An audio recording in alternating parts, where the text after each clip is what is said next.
Hello and welcome to SDSU Live, a live video production of San Diego State University News Center, your source for SDSU News. I'm your host, Lorena Nava-Ruggiero, and today I have a very special guest, our President, Dr. Stephen L. Weber. Dr. Weber, thank you so much for joining me this morning. Good morning, Lorena.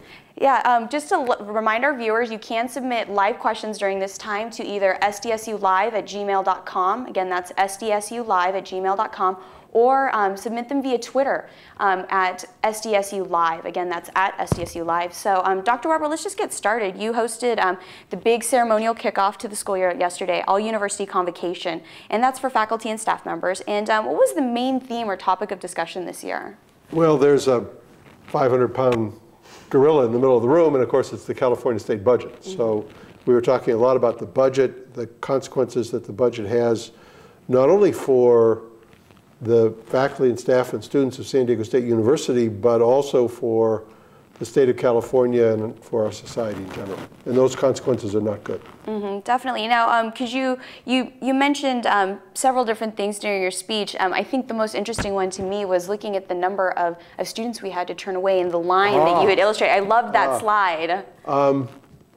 Well, it's a sad slide. Yes, because, of course.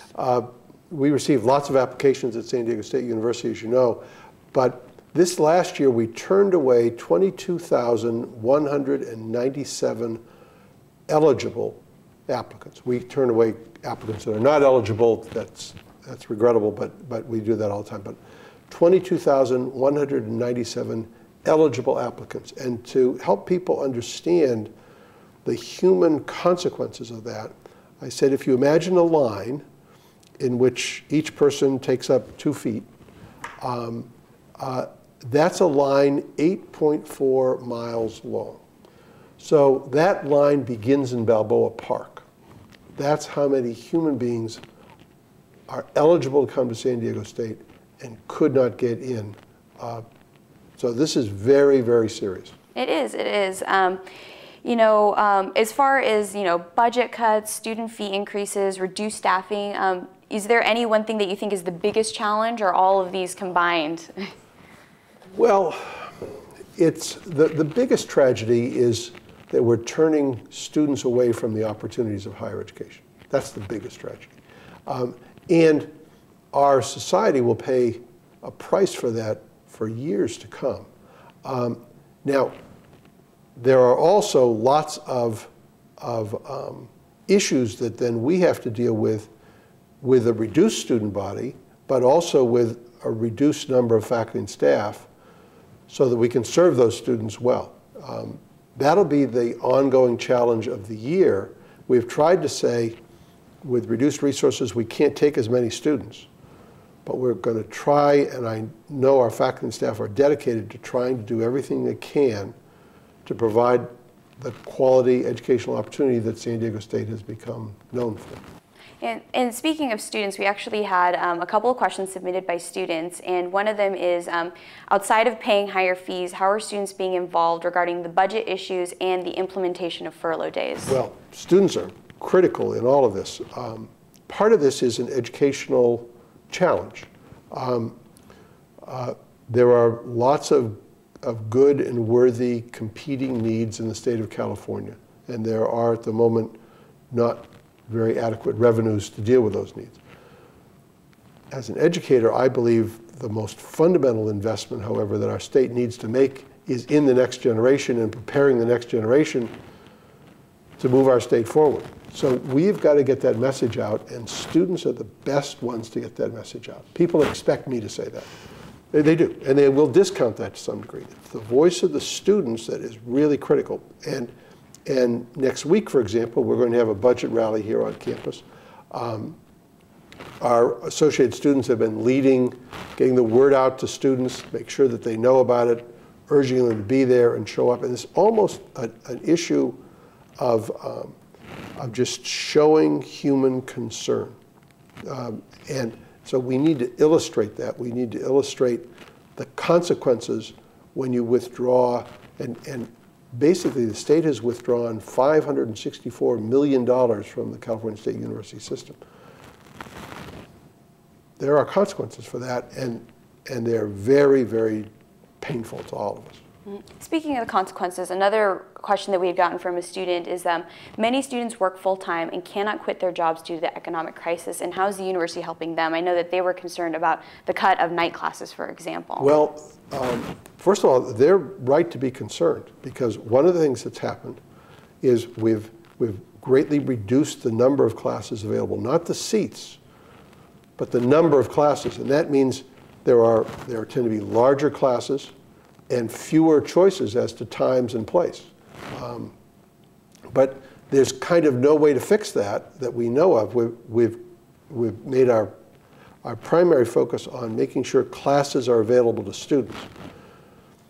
But there will not be the same range of classes available to students and the same range of times that we've been able to offer in the past. And people will be inconvenienced by that. Speaking of the cuts at the state level and everything, a last question that we've gotten submitted most recently is how is SDSU directly confronting legislators at both the federal and state level about funding education? I know that we do a lot of work in that area. We do a lot of work in that area. I was talking with a legislator just last night. This is a priority number one to get the message out to the legislature, but I have to say I've been doing this for many, many years, and almost a more important thing, we shouldn't imagine that this is the fault of the legislature. That's just naive. And if the legislature is going to help us out, they need to hear from us. We need, in effect, to be able to be persuasive and coherent and make the case effectively so that the legislature, with the limited resources they have, can devote some of those resources to higher education. We will do all the things in terms of working with the legislatures. We have a group called the Ambassadors that goes out and works with the legislature. I do a lot of that work myself. But at the end of the day, we need to provide the sense of public concern that the legislators will need and want to pay attention to. And well, just to remind folks again, you can email live questions to sdsulive@gmail.com or via Twitter at SDSUlive. Again, @SDSUlive. Now, getting back into kind of the making legislators recognize how this is affecting California, with the reductions in the number of students admitted, fewer staff members available to serve them, how is what's happening right now going to affect California's future? Well, let me give you one example of it. System-wide, over a 2-year period, this year and next, the California State University system is going to reduce its enrollment by 40,000 students. So that's as if we closed 2 campuses. And that's really and that's a direct consequence of these cuts. This is at a time when California's future depends upon being able to have a well-educated workforce. So a recent study showed that by 2025 we're going to need something like 5.5 million baccalaureate credentialed people in our workforce, and we'll only have about 3.5 million. And now this is going to exacerbate that. So we're throwing our state into a downward spiral. Second thing, the investment that we make in students now pays itself back directly to the state in terms of taxes to state and local municipalities through the lifetime of students who earn higher salaries. So the state basically doubles its money on its investment in education. So if you then look at what we're losing by just these 40,000 students we've turned away, the state of California will lose about $2.5 billion in future revenues that these students will not be able to provide because we haven't given them the tools to be able to make an enhanced contribution to our society and to pay taxes accordingly. I think this is a good segue into my next question. You mentioned investment in students. Now we have just, in response to the economic challenges being met by students, the university's kicked off a fundraising campaign called Fuel Potential. Can you tell us a little bit about that? Well, actually, that's a good order in which to raise the question, because what I'm really saying is if we're going if we're going to be successful as a society and as a state, we're going to do that because of the human potential that we represent, and these students are that potential for the future. So as California is withdrawing its support of the next generation, which is an unconscionable thing, but that's what is happening, we all who are able need to step up and help. Many of these students are already working very hard to pursue their education. As you said, some of them that have to have evening jobs are now going to be put in difficult positions when we don't have classes available. So all these things are going on right now. So what we're trying to do is say, we need to raise scholarship funds to support these students. And it's never been more critical than it is now. The fees that students are paying to California State University system have never been higher than they are right now. And they've gone up very quickly and very sharply. So there's a kind of shock out there where students who had reasonable expectations of these fees are now finding themselves, oh, wait, how am I going to do this? And that's a challenge. It's a challenge that we need to help them with. So the Fuel Potential campaign is designed to raise money for scholarships so that we can help those students.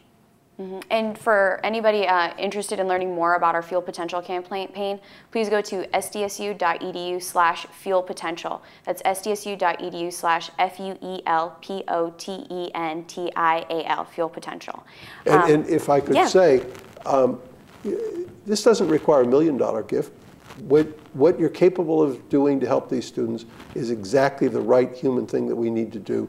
So if you can only give us $100, give us $100. It'll make a difference not only in that student's life, but it'll make a difference for the state of California for a generation to come. That's very correct. Now, you had mentioned earlier, too, that we'll be hosting the rally. And, you know, I think you mentioned AS has really been driving the charge with students, but as a whole, the university's kind of come together for this. And it's the first day of school. It's a big day. It's a very big day, yes. You know, it's a wonderful thing. Part of the strength of San Diego State is that we do work together well.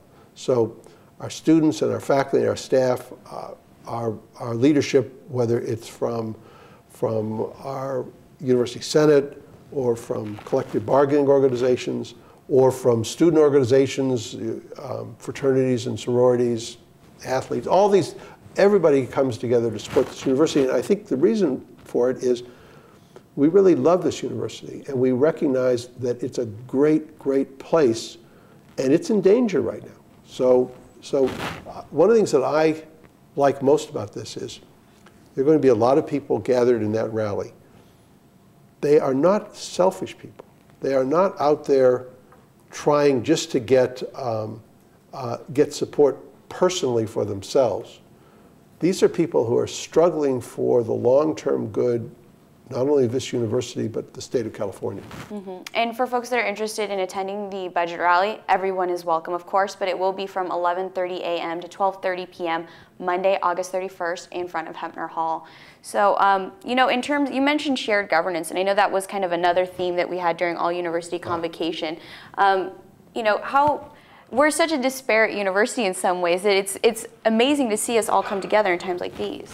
Well, the key to any great university is shared governance. And if you think about it for a minute, I'll digress. People often say to me, what's it like to run a great university? And I always say, no, you misunderstand. It's a university. Nobody runs it. Mm-hmm. It doesn't. That's not how universities work.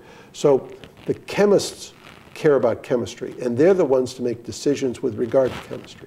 And the people in social work, they understand that discipline and what the students need, et cetera.